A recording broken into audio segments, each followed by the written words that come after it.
Well, guys, sometimes things go wrong in airplanes. And as we all know, sometimes things go really, really wrong in airplanes. Now, also true to that is things don't always have to go this way. Typically, it's not the airplane's problem, it's our problem, the problem with the pilot that causes this to happen in the first place. So today, we're going to have a not so fun discussion about some accidents that happened, try to figure out what exactly happened, and most importantly, try to figure out a few different things that we can do as pilots to mitigate the risk of this ever happening to us or our friends.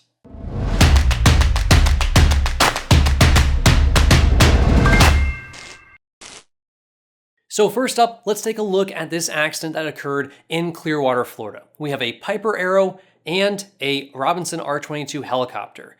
It's pretty obvious what happened here. The helicopter's landing, and, well, the Arrow wanted to land at the exact same time, and that doesn't work out so well.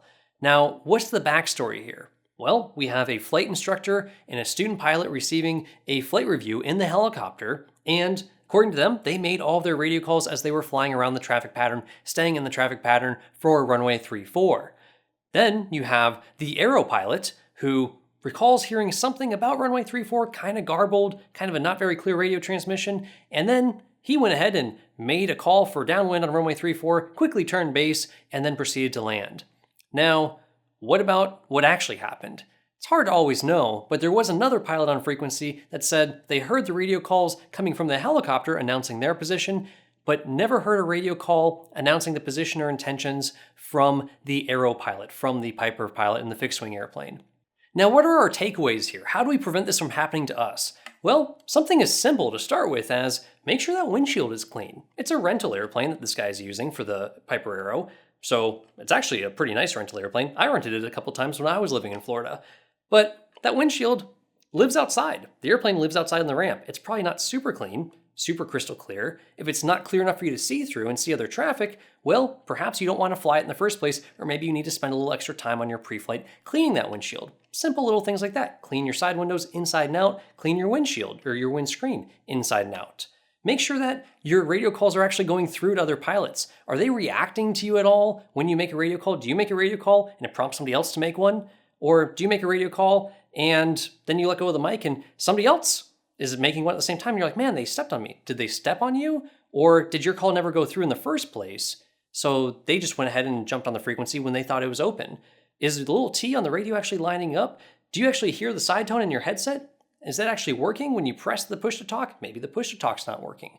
All those different things. Try to use that sixth sense to see if there's anything that could be impacting communication and determine, is communication actually happening between you and the other pilots in the pattern? Or are you just talking out into space and no one's really listening to you and no one really knows where everyone's at? Another thing we can do is be aware that helicopters are very difficult to see. They have a very small cross-section relative to airplanes, and their wings are not stationary. They're spinning around real fast, and they're pretty much invisible to us with our naked eye. So we can't see their wings. We can see this tiny little cross-section of a kind of a fuselage, or whatever you want to call it, the little bubble and canopy they're sitting in, but it's tiny relative to us.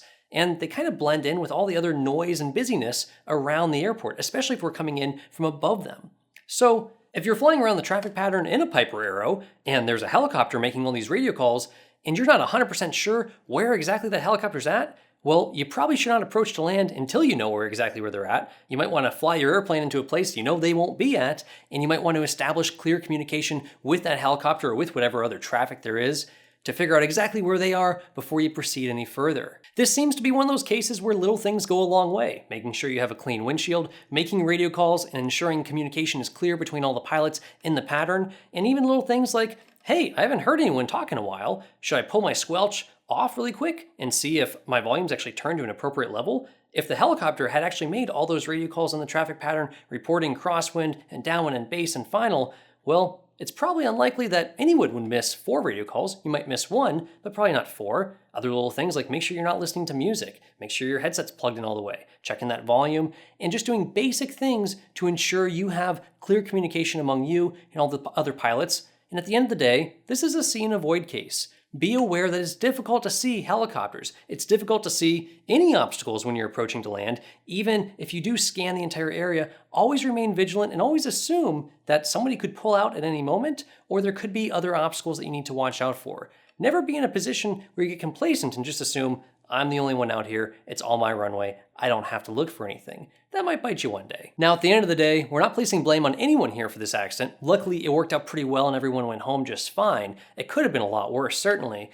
But at the end of the day, just think about what you're going to do differently, or possibly in addition to what you already do, to ensure that something like this wouldn't happen to you, that no one's going to run over you in the traffic pattern, which has happened to me almost before when I've been flying slow airplanes and people don't hear my radio calls, don't see me, and seem to run right over me. Perhaps it's my fault for hearing them coming in and approaching the traffic pattern, but not ensuring and not watching them and making sure that they actually know where I am, that they're hearing my radio calls and they're reacting to them. If I call up and say I'm on final and somebody else calls up immediately after that and says they're going to depart the runway, maybe they heard and saw me, maybe they didn't. Maybe I need to make another radio call and ensure we're both on the same page and know that they're going to be taking off very quickly and out of my way. Or maybe they didn't hear me or see me and they're going to stop and hold short for me and wait for me to come in and land.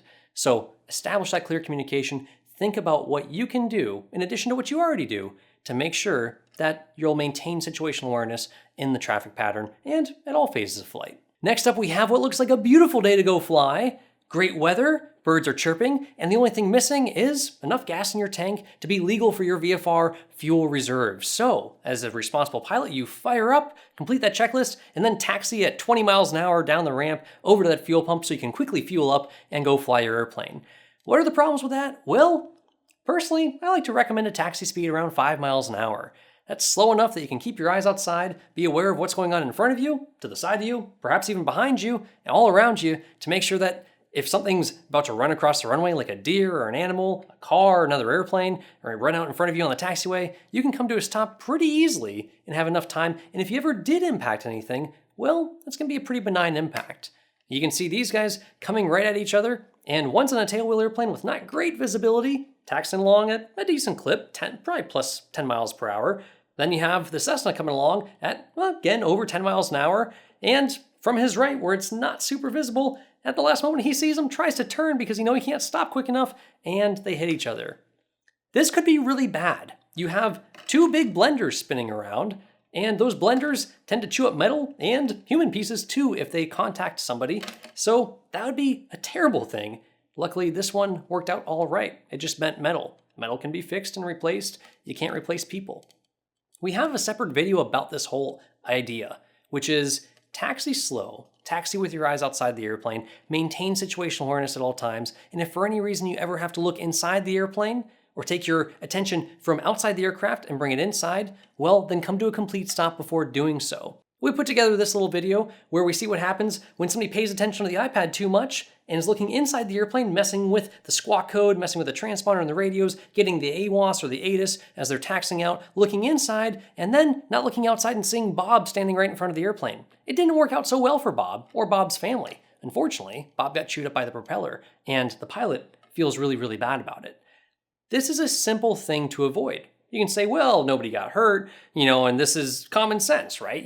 Don't run into each other on the taxiway. It happens all too easy. These guys that did this aren't beginner pilots. These aren't student pilots. These are experienced pilots. It happens to the best of us.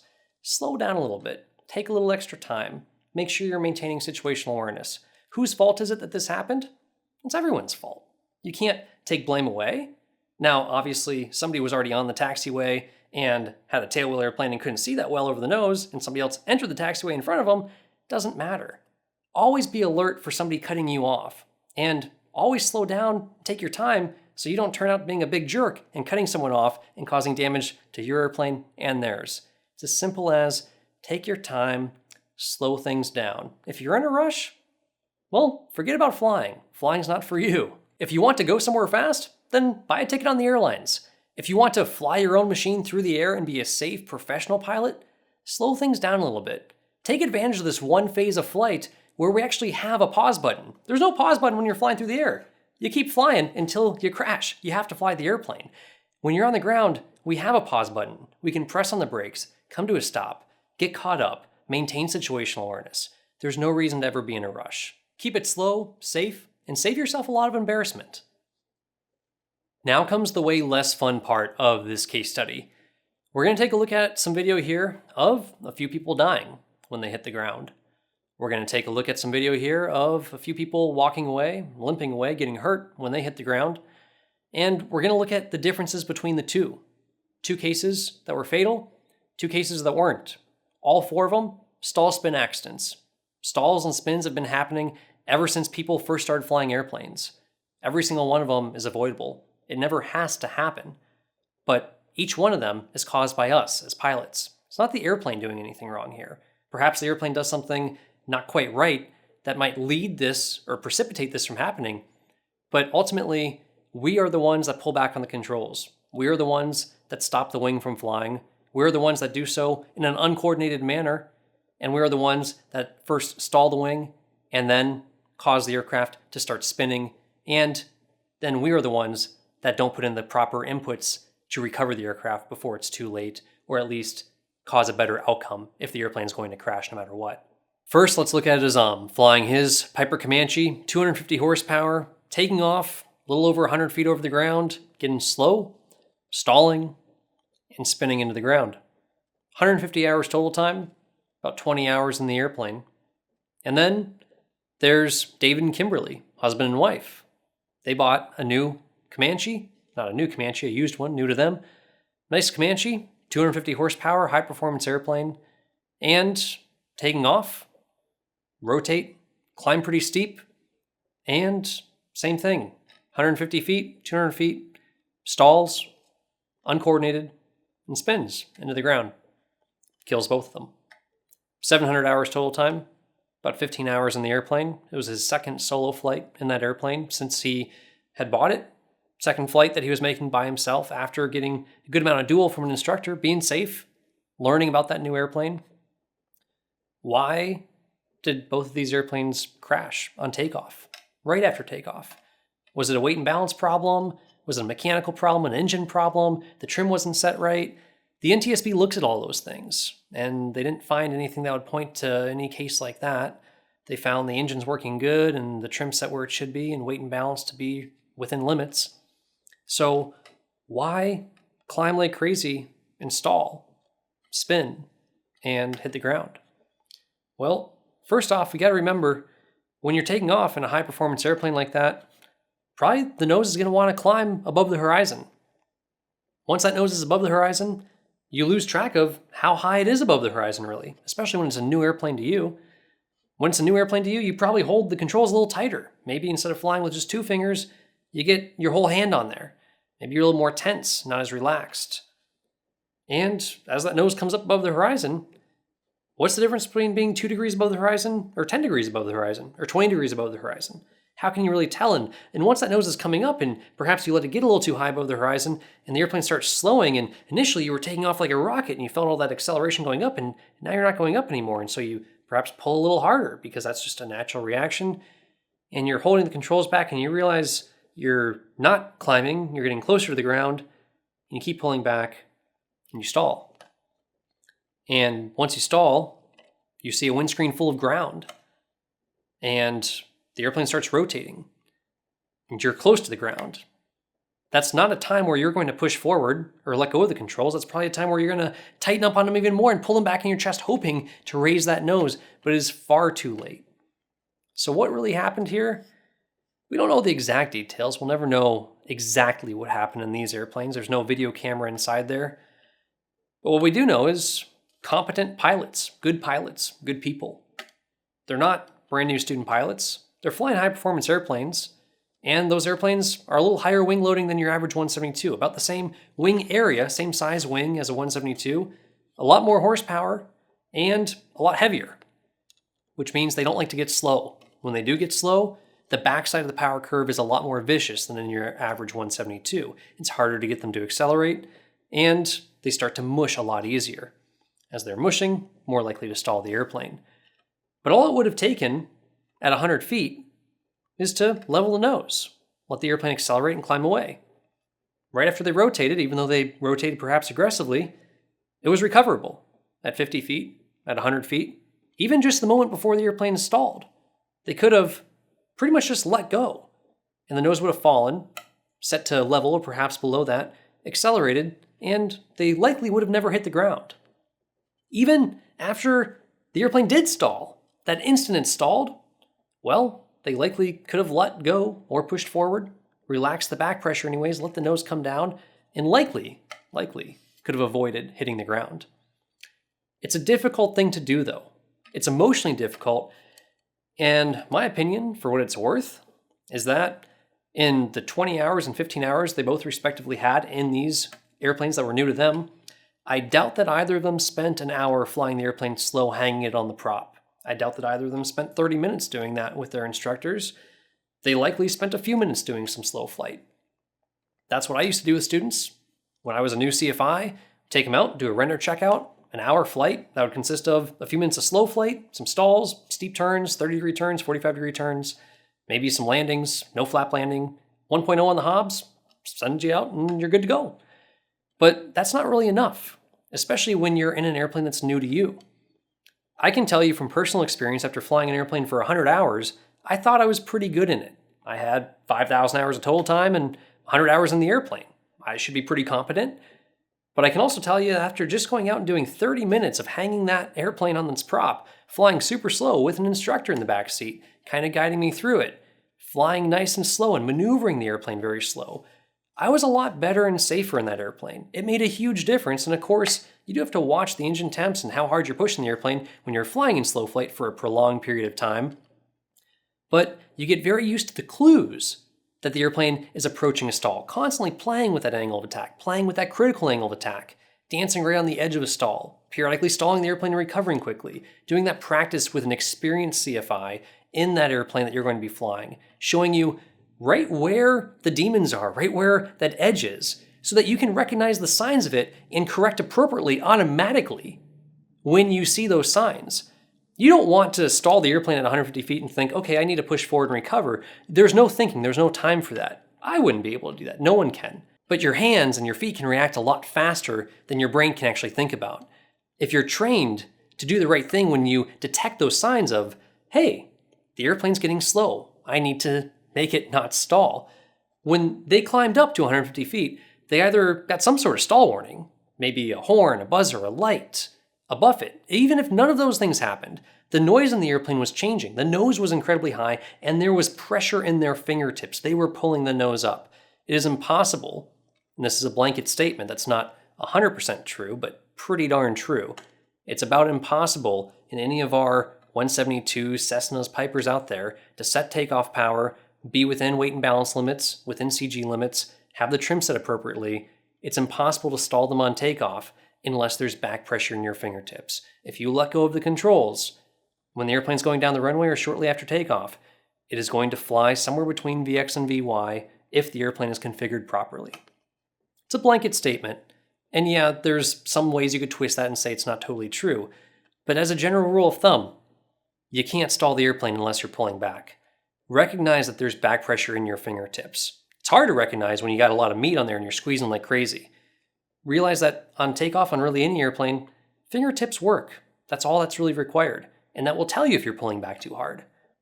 Realize that regardless how many hours you have in the airplane or total time, until you fly it slow for a while with an instructor on board and explore that danger zone of the airplane, it's hard to learn it. It's hard to learn something in a few minutes of slow flight or a few seconds of it. It's a lot easier and a lot more permanent and a lot more valuable to explore that area, get some proper upset prevention and recovery training from someone who is certified, and do it in your airplane, the airplane that you're going to be flying in, so that you know where those demons and devils are hiding and when they're going to come out. Now, we've looked at two accidents that did not go over very well, and understandably so. These are high-performance airplanes, a lot of force on that propeller. Big propeller, big engine. When they do stall, they're going to want to spin. It's not very easy to recover. It's possible. It's not easy. Now we're going to look at two different accidents that were, again, stall spin accidents, but people were able to walk away from them. Maybe a little hurt and banged up, but they walked away. Now in the first video here, the student on a solo flight does a touch and go and loses control on the takeoff roll. The airplane weather vanes into the wind along with all those left turning tendencies, and the student, understandably panicked, is pulling back and stalls the airplane briefly, and then that recovers, and then again stalls, uncoordinated. The left wing drops. The left wing drops right down to the pavement, And then the airplane kind of bounces off the pavement, hits in a relatively nose level attitude, skims across the pavement, and the student jumps out and remembers to put his hat on as he walks away. If you're wondering why the hat is so important, it's because this accident took place in Clemson, South Carolina. For a little bit of backstory. Now, that's the one case. To review that, he had a momentary stall there as the airplane weather vaned into the wind. He has a nice steady 6 to 8 knot breeze judging by that windsock, and the ground speed of the aircraft is pretty darn low. And as he momentarily stalls and then recovers, well, the airplane loses a little bit of altitude and comes closer to the ground, which of course makes him freaked out, and he probably pulls back a little bit harder, inducing a stall. And of course, the airplane's not coordinated at that point. Unlikely that it would be. Students aren't coordinated typically almost ever, let alone when they're panicked like this and staring at a fuel pump in front of them. And of course, the left wing drops, contacts the pavement, and hits in a relatively low energy state. The headwind helped slow the airplane down. The airplane was below gross weight, flying as slow as it possibly could, all the way through a nice deep stall, and so he was able to hop out pretty much unharmed. Our next video is a student and instructor doing a soft field takeoff in a Cessna 150. The NTS believes that carb ice might have been a factor here, that when they came into land just before this, that at glide power they might have picked up some carburetor ice, so the engine may not have been producing full power. The flight instructor doesn't really remember the accident sequence, which doesn't help, but the airplane comes up over the trees, and we can see they're dragging, plowing through the air, and trying to avoid the trees that are in front of them right across the road, understandably so. You see big trees, and you want to go up over them, and it looks like they're about to clear them by a good 20, 30, maybe even 40 feet, until the airplane stalls and, in an uncoordinated fashion, spins in.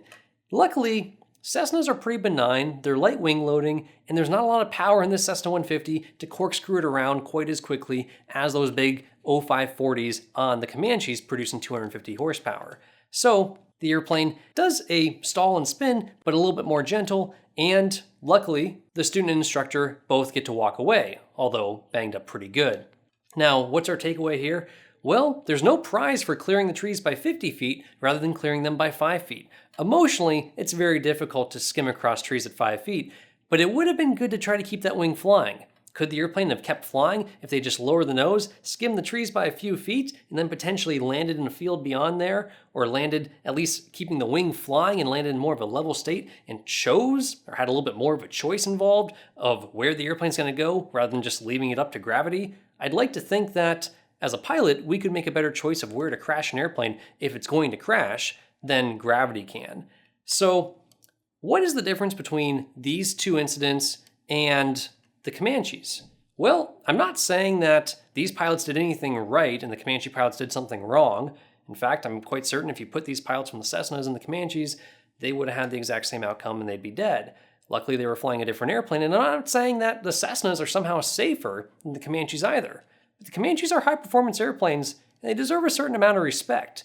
They're higher wing loading, and they don't like to fly slow. It's going to be very unforgiving when you stall a Comanche at full power compared to stalling a Cessna 150 at full power. What I ultimately want you to see here is simply that, well, there's a different case in how the airplanes actually contact the ground, and the ones where the guys got to go home is the airplane's contacting the ground not straight down, in a little bit more of a nose level attitude in a much lower energy state. If you're going to be contacting the ground straight nose down, there's nowhere to dissipate that energy when you're crashing. The ground's not soft. Dirt is not soft. It's not going to absorb energy very well. But just being able to skim across the ground in 5, 10, 20 feet and spread out that deceleration over time is going to make a big difference. And also, these slower airplanes, although they're slower and we don't want to fly them once we get our private pilot license, we want to fly something high performance and faster, well, you're going to be crashing faster too. And the bottom line is whether you're landing or crashing, you got to dissipate energy. Dissipating energy over 20 feet and then dissipating double the amount of energy over that same distance is going to hurt approximately twice as much more. But at the end of the day, what I really want you to take away from this is that airplanes don't stall and spin without back pressure in our fingertips. Yeah, there's cases where loads shift, but hey, let's take the time to make sure that our loads are secure and our weight and balance is within CG limits. Let's take the time when we get out just before we take off to make sure our trim is set appropriately so we don't have to worry about that. The airplane I'm flying now has a nice mnemonic checklist for it, 3 M's and 3 P's, master mixture mags all on, prop pressure and pitch all set, pitch is trim. So right before I take off, I'm checking my trim, I'm checking that my prop is set full forward since it's a constant speed propeller airplane. I'm checking pressure, my oil pressure, the engine is operating as it should right before I add power for takeoff. That keeps me from making a mistake like that. And of course, doing a good pre-flight, getting the airplane configured properly, my load is secure with bungee straps and all that if I have any cargo that's loosened back. So that's not going to shift on me. Ultimately, airplanes should not stall and should not spin unless we have back pressure in our fingertips. How do we prevent getting back pressure in our fingertips, since it seems to be a problem with pilots, and it has been for a while? Well, we get proper training, and we get proper training more than just once. You can't go out and get spin training. I'd love to tell you, go out and get spin training. But what I really want to tell you is go out and get spin training every couple months, if not more often than that. I, at first, when I became a CFI, said, okay, well, I'm a CFI now, so I'll get my flight review every 24 months from a buddy who's a CFI. We'll go fly together. I'm pretty proficient, and maybe you'll learn something new, maybe, I don't know. 24 months every 2 years sounds good to me. And I went to the airlines, and they do a different thing where they do annual checkups, so to speak. They do an annual proficiency check where you go back to the simulator once a year. That made a lot of sense, and the airlines have a pretty good safety record with that. And then I got to thinking and realizing that after 5,000 hours of flying and thousands of hours of teaching, I realized that in my own flying, if I want to be at the level of proficiency that I want to be at, if I want to fly the airplane the way I want to and be safe and basically safe for myself, your mind can't think quite as fast as the airplane moves sometimes. So you're going to have to rely on your hands and your feet to do some things on their own, subconsciously, automatically, because your brain's not always going to keep pace. So now I go up once a month. Starting just a few months ago, I started going up once a month for recurrent training. About an hour to an hour and a half of a specific regime of slow flight, stalls, of course steep turns, power on, power off stalls, all that good stuff, some landings, a lot of slow flight, a lot of flying the airplane slow, going through all these different maneuvers, making sure that my skills are staying sharp, practicing go-arounds, practicing aborted takeoffs, practicing the things that don't happen often, so when they do occur, you're ready for it and it's automatic and no big deal. Another thing I want you to be aware of, the link is in the description below for it, is the spin awareness course on flyatmikealpha.com. It's about 45 to 60 minutes. It's totally free. You don't have to sign up. You click the link, you can go through that course. I can guarantee you that if you take that course, it will not save your life. It will not save your passengers' lives. It will not prevent you from stalling or spinning your airplane. But it might help.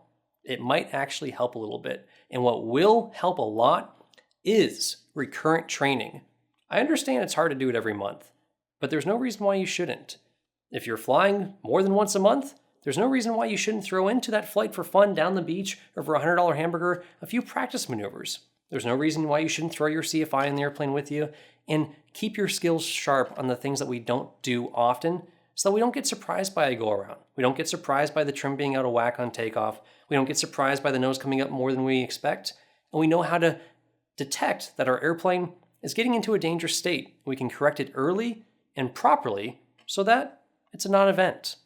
That is what I hope you take away from this video. I hope you guys use the comment section below and post a few things in there that you will do different going forward, that you will add to your regime to make sure that you don't taxi into another airplane when you're taxiing to go get fuel, to make sure that you don't fly into a helicopter into another airplane or have a midair collision when you're coming into land because maybe your radio's not working so great or the sun's in your eyes or the windscreen's a little bit fuzzy.